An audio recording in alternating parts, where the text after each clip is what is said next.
Alright guys, so I'm done with my little bag workout. I'm gonna have to start getting ready for work pretty soon. I know my hair's messed up.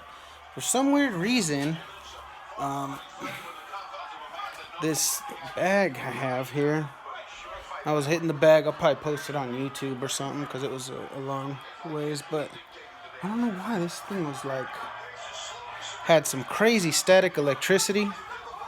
But for anybody wanting to know about my setup, right?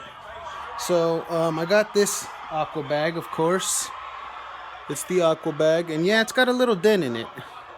And I can tell you why there's a little dent in it, because I let some of the water out. A lot of the videos you see, the guys have this thing so full, it's it's literally just a little circle, like a little drop, just like the rest of it. You know, the rest of it looks, if you looked at it from this angle, you would think it's just completely solid, but when you come around, you see the little air bubble there, or you know, just the little dent in the bag, and that's because I let some of the air out. I let some of the water out, and I let some of the water out because this thing was really hard. When you have a little, like, see, you can see right here. See how when I push into it, it gives a little bit. That's better. It's still a thick bag and it's still hard, but it's better because it absorbs your shot a little bit more. Not that it hurts or anything like that, because I got my hand wraps, I got my gel, got my little gel things on here. You can't see it, but there's some gel things in here. And then the gloves are 18 ounces, so you know, I'm not gonna get hurt with a water bag, but when it absorbs the shots better, it doesn't move as much, even though, you know, in the videos you'll see that it does move a lot. It just doesn't move as much. So I don't know. I think it takes the shot better. You can throw a little bit harder. Your joints don't get as messed up, and just give you a little bit of how I got this set up now. So this is a 12-inch. This is a 12-inch headhunter bag, and I have it on one of these heavy-duty. They're bungees, but they're like the adjustable ones, because I wasn't sure how I was gonna adjust it, right? So those are my adjustable bungees, and it's on a hook. You can see it there. I bought that hook, and it's got a little swiveling thing to protect it and all that, but I don't like that, because see how it's open? It's really hard to close. And it wasn't the right height. So that's why I chose to go with a little bit bigger hook. And the height's better. And if you're wondering what the heck I'm watching Evander Holyfield, Mike Tyson won the first fight, because that fight really inspired me. I think helped me to fall in love with boxing a lot, because I love boxing. But anyways, I have it set up like this with the bungee and stuff because it bounces around, right? Some people don't like that. As a matter of fact, I'm one of those people. When I have a double end bag, I don't like it bouncing up and down. I just like it moving, you know, more traditional here and there. You know, so you can slip out of the way, throw your shot. It's gonna come back. It's not gonna bounce around like this. I hate that. But with this, I like it because they're gonna be you know, people ain't gonna be standing still for you, man. So it's gonna be bouncing. It's gonna be going this way. It's gonna be bouncing around. Look at that thing. That simulates head movement.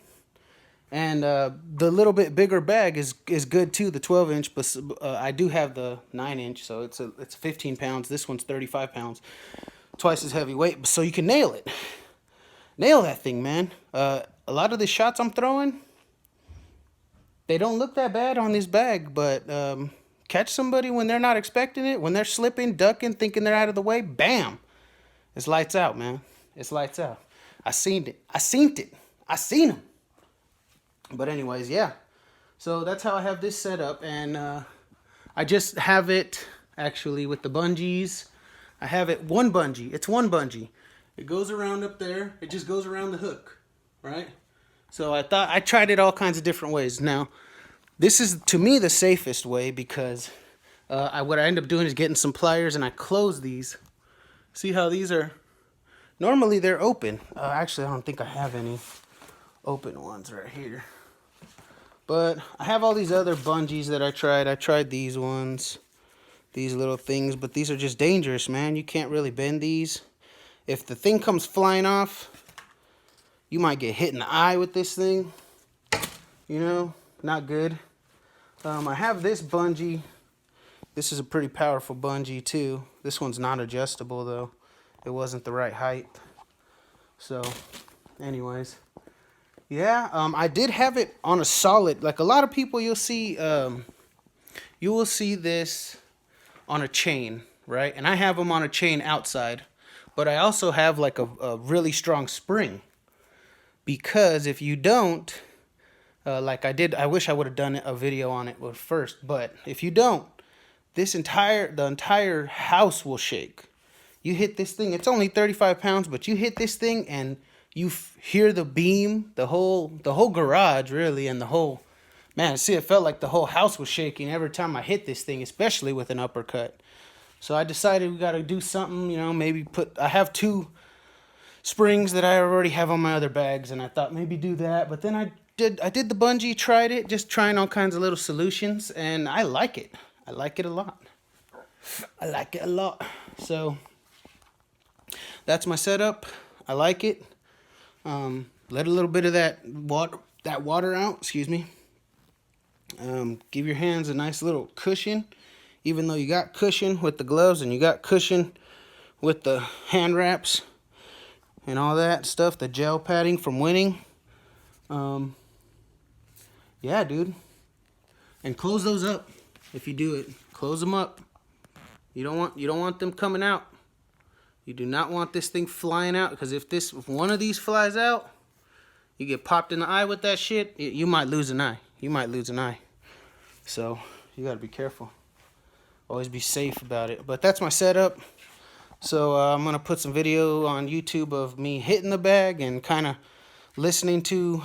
I was trying. You can't really watch it, but I was listening to the Evander Holyfield Mike Tyson 1 fight, and I like listening to the commentary of that fight, because in the beginning they are all Tyson, man. They're Tyson's gonna wear him down, and Tyson's gonna do this, and Tyson's gonna do that, and then Evander starts coming back. He starts taking the shots. He starts coming back. Never lets he never really lets Tyson go forward on him, walk forward. He kind of walks him backwards, realizes he probably can't fight going backwards, or he doesn't that much. So that's what he does to him, man. He smothered him. And the reason Mike was getting headbutted so much is because he didn't want to step backwards. Neither did, when 2 guys don't want to step backwards, there's going to be some headbutting going on. So he forced Mike to step backwards. So he ended up knocking his ass out in the 10th round, which was just, I love that fight. So anyways, that's my setup. That's what I got going on. I'm ready to go to work now. And, have a good day.